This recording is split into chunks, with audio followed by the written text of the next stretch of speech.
But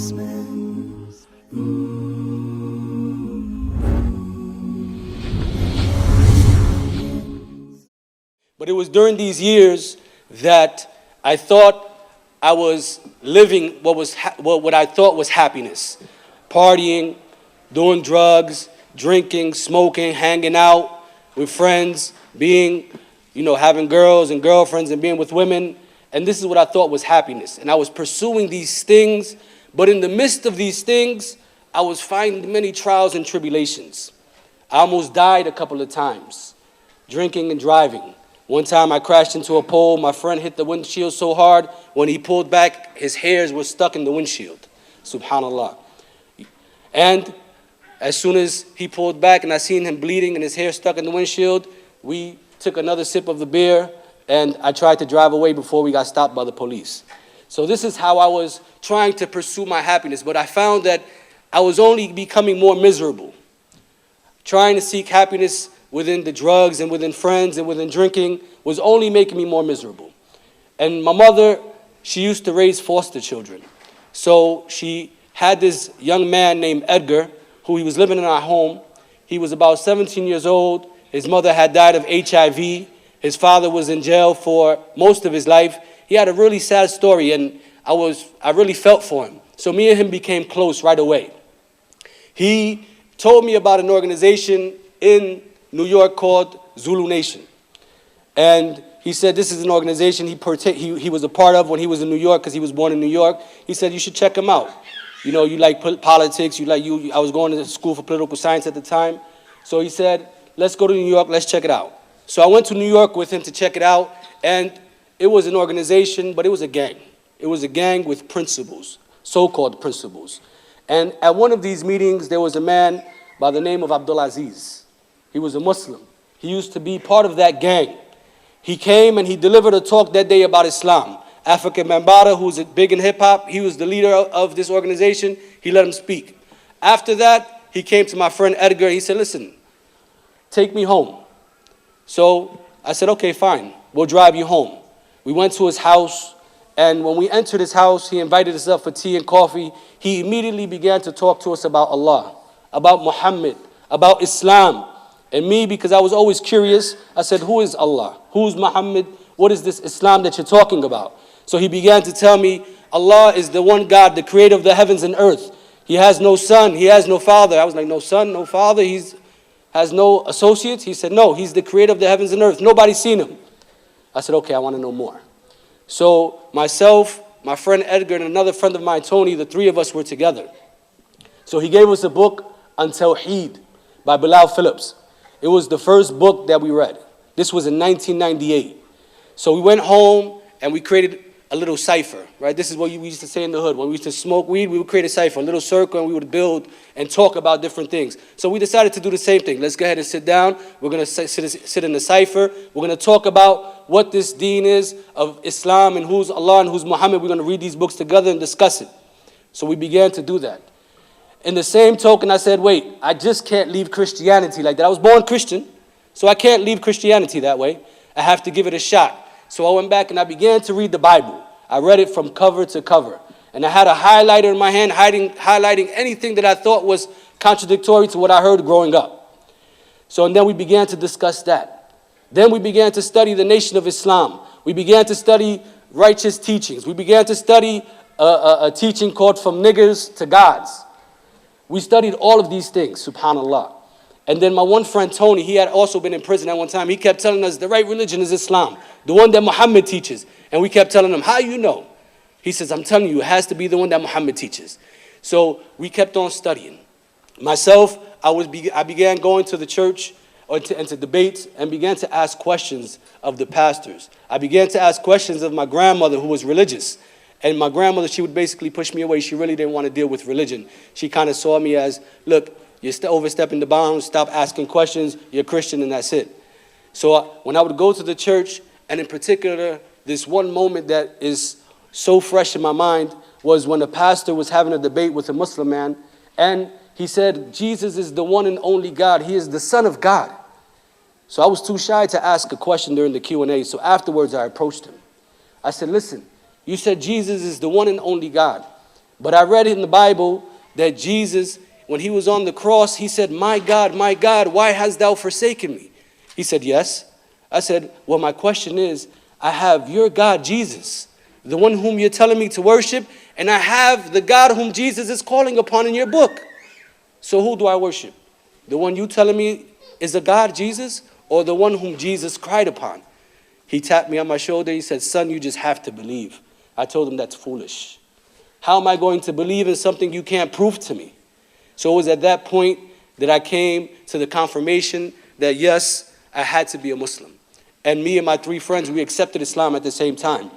But when we went to Abdul Aziz, because we would go to him frequently during this time to go study with him, learn from him, ask him more questions. So when we went to him and told him, listen, we're ready. I told him, I said, I'm ready, but I don't want you to tell me what I can and what I can't do. I'm a man. I do as I like. I do what I want, when I want, and how I want to do it. I'm going to accept your faith, but don't tell me what to do. He said, fine, no problem. So we took the Shahada. But after I took the Shahada, unfortunately, I put on my kufi, and I still would go out and drink with friends. And I would run into Christians, and they would say, you know, Christian youth like myself at the time, and they would say, you Muslim? And I said, yeah. And they would say, why are you drinking? I said, why are you asking me questions? You're worshiping Jesus. I know, you're worshiping Jesus, I'm drinking. Stop questioning me, right? So this was my attitude for a long time.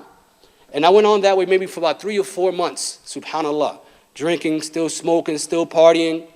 And then Allah subhanahu wa ta'ala guided me one night. I was on my porch, sitting with these same friends, and one of them, when I was sitting with them, they were smoking weed and drinking. I was sitting there, it was about 2 o'clock in the morning. I'm looking out at the sun, at the stars, and I'm thinking, subhanAllah, if I don't change, Allah subhanahu wa ta'ala is going to destroy me. And I began to reflect and contemplate further. And I kept coming to the same conclusion, you need to change. If you don't change, how much longer Allah is going to give you? How many more chances is Allah going to give you? You almost died in a few car accidents. You've been having this problem and that problem. Insha'Allah ta'ala, how much more time do you have? I told my friends, get up and get out. They said, what? I said, get up, get out. They said, you're high, you're tripping, stop bugging. I said, no, I'm not high. I said, this is the first time in my life that I have clarity of sight. I know what I want, and what you have, I don't want it. Get up, get out.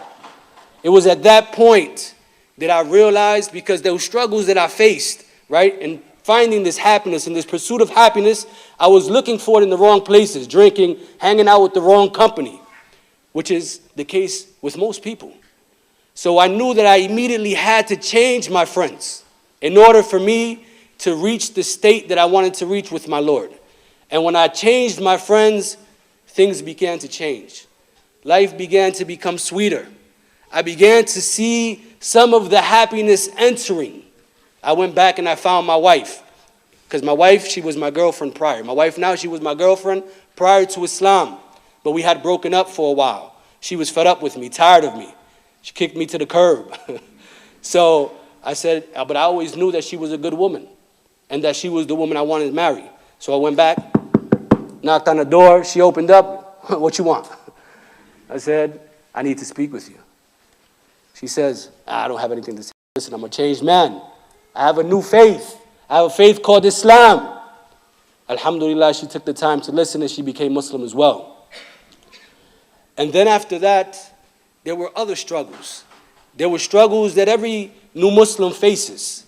The struggle of finding a center, finding a place where we can fit in. As a new Muslim, that's, I think, one of the hardest struggles that we face. I went to the masjid. It was an Arab masjid because I was going back and forth from Jersey to New York learning from Abdul Aziz, but he knew we couldn't keep going up there because it wasn't a good environment for us. So he told us, stay in Jersey, find a mosque. So when I went into this mosque in Patterson, they were all Arab. I walk in, Assalamu alaikum, Kayf halik, Subhanallah, the Imam, Inna alhamdulillah, everything in Arabic. I'm sitting there talking about, oh my God. These people are crazy. What are they talking about? I don't understand them. So I felt kind of shy to continue going to that same location. We would go every now and then, but it wasn't something that I was becoming firm upon because I didn't feel welcomed. I didn't feel like that was a place where I found people who were like me. Until one day we went and I found two brothers who were Guatemalan, and then they directed us to a mosque that was an all-American mosque. The khutbah was delivered in English. Most of the people were converts, but there was a sprinkle mixed of a little bit of everything. And then I was able to find a home and make myself firm by staying in the masjid, going to the masjid to learn all the time. Because I knew that if I kept myself in the masjid learning, then the vices would initially go away. But inshallah ta'ala, I only have 5 minutes. It's hard to wrap up our whole story in this short time. So I just want to discuss some of the other little struggles that I went through. Prayer is another struggle that we go through as new Muslims. And prayer is the source of happiness for us. And sometimes people find that it's difficult when you pray. It's difficult to learn to pray. You never spoke Arabic before. So you're trying to memorize all these words and you don't know what they mean. They have no significance to you in the Arabic language because you can't understand them. But I remember struggling hard. I used to take these little pieces of paper and I would put them on the floor, put them on the desk.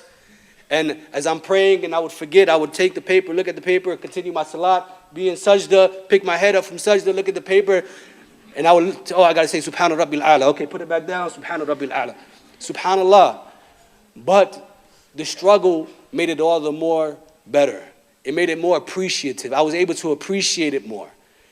Another struggle was during Ramadan. Ramadan, when I became Muslim in Ramadan. Like maybe a month before Ramadan, 2 months before Ramadan. Subhanallah. So I remember fasting.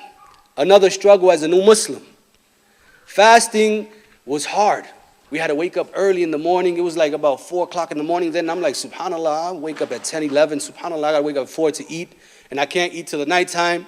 And I remember struggling, coming home those first days hungry. And I remember coming home one day and looking at the cookie jar.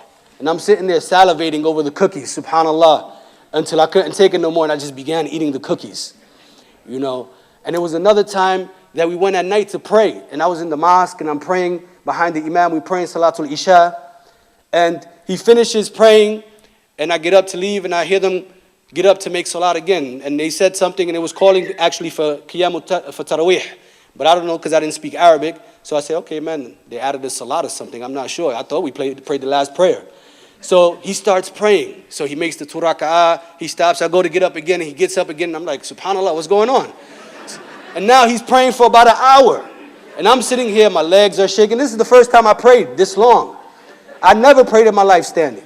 This is the first time I prayed. My legs are shaking. I'm sitting here. I'm frustrated. I'm bugging out.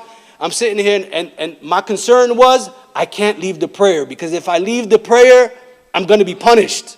I remember I began to cry, right? Because I'm sitting there thinking, man, if I leave the prayer, I'm going to get punished.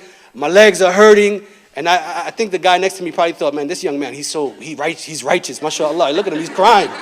All he knew is that, subhanallah, I was sitting there crying because I'm sitting there making dua. Oh, Allah, stop this imam from reciting already.